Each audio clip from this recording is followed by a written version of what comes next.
heavy rain and violent winds swept across Arizona in mid-October 2025, a lethal combination fueled by the remnants of two Pacific tropical systems. From the Phoenix Valley to the mountain foothills, the desert faced its fury. Dad! Yeah! Yo, watch out! Yes! Oh, shit!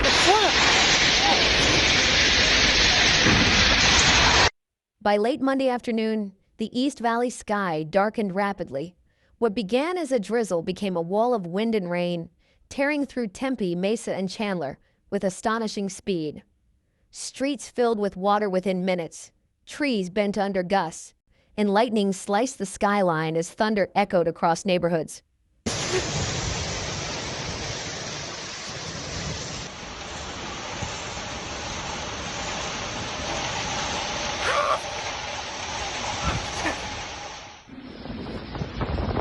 Keep this before I get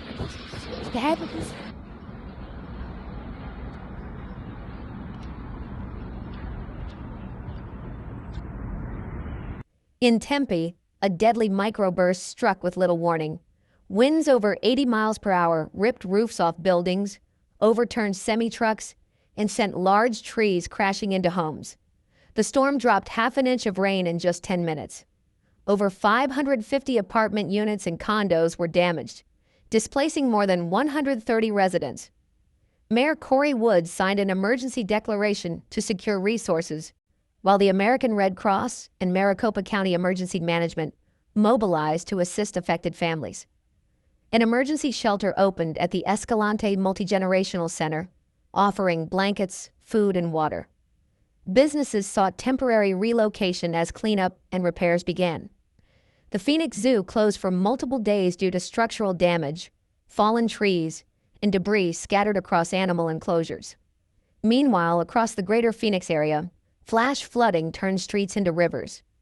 Dense, clay-like desert soil repelled rainwater, forcing it downhill into low-lying neighborhoods.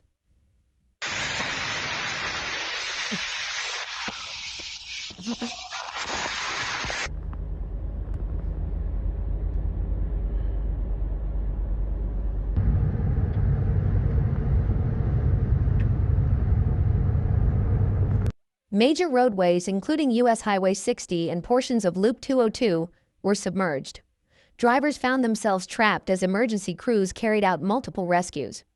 One man clung to a concrete wall in a flooded canal near 13th Street in Indian School Road until firefighters extended a ladder to save him. The tropical moisture feeding these storms originated from Hurricanes Priscilla and Raymond, remnants drifting north from the eastern Pacific.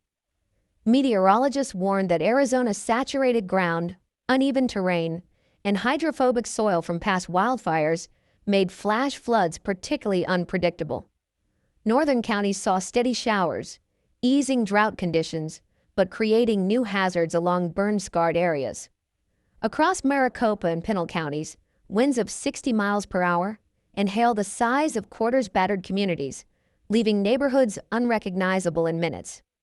Globe in Miami and Gila County faced repeated devastation. Torrential rains had already caused deadly flash flooding in late September, claiming at least 4 lives. Approximately 1,000 propane tanks were swept away from a downtown distribution facility, creating a serious, hazardous materials threat. Floodwaters damaged one of the city's main water lines, interrupting service and prompting a boil water advisory for all residents and businesses in Globe. The advisory instructed boiling all water for at least 1 minute before consumption.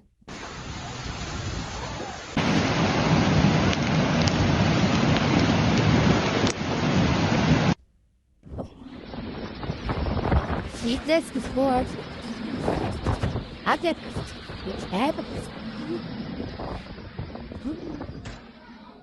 The renewed heavy rainfall in early October only compounded the region's challenges, halting recovery efforts, reflooding downtown streets, and further damaging already battered homes and businesses.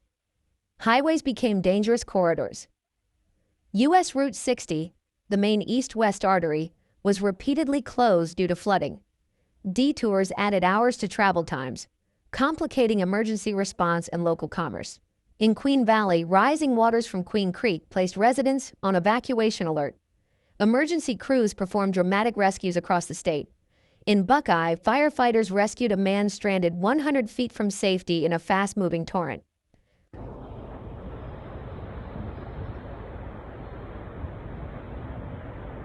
Moments later, a submerged car near Two Till and Clara Vista trapped 3 people, rescued using a ladder truck as water surged around them.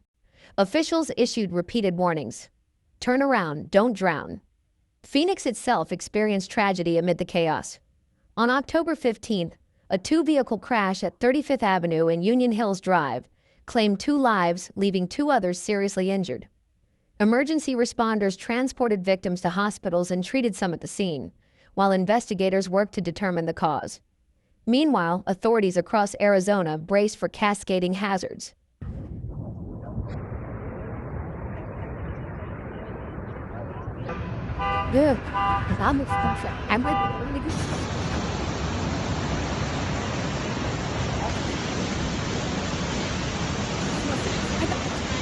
The state had already endured a punishing wildfire season.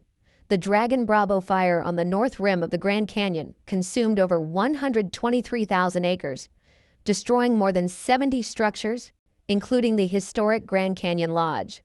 The fire prompted public scrutiny after federal investigators questioned why it was allowed to burn for days before aggressive intervention.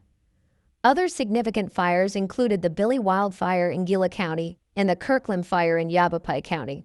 Scientists have warned that post-fire landscapes amplify flood risks, as burned soil cannot absorb water, thereby heightening the danger of debris flows and mudslides.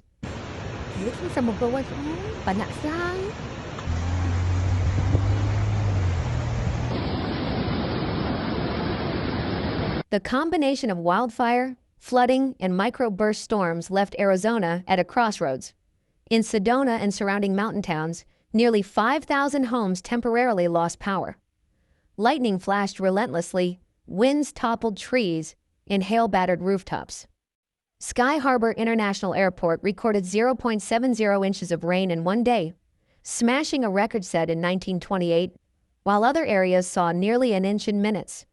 Valley Metro Light Rail suspended service as tracks flooded. Shuttle buses ferried stranded passengers, and crews inspected infrastructure for damage. In Gila County, the state's governor requested federal aid, leading the Small Business Administration to approve a disaster declaration. Low-interest disaster loans became available to affected residents and businesses. In Pima County, sandbag stations were established to prepare for predicted heavy rainfall. In Tucson, concerns over Hurricane Priscilla's remnants led to the cancellation of a major Arizona Fall League baseball tripleheader.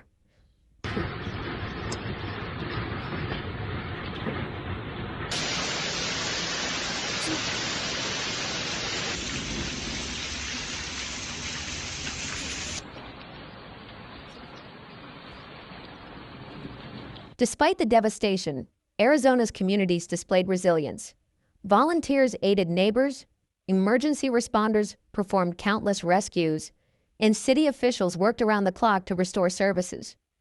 Cleanup crews cleared debris from streets, repaired downed power lines, and opened shelters for displaced residents. The contrast between the desert's normal serenity and the overwhelming force of these storms was stark. Streets once calm became rushing torrents. Homes once intact were shredded by wind and water. Arizona breathed cautiously, surveying streets scarred by floods, microbursts, and fires. Can you see that? See? You can hear it?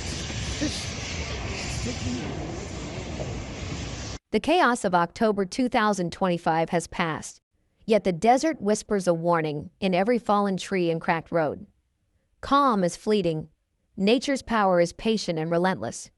Communities rebuild, volunteers aid neighbors, and emergency crews restore what was lost. But the horizon conceals uncertainty. Will the lessons of this devastation hold, or will the next storm, unseen and unstoppable, strike without mercy? In a land where beauty and danger coexist, the question lingers: how long until Arizona faces nature's fury again, and who will be ready?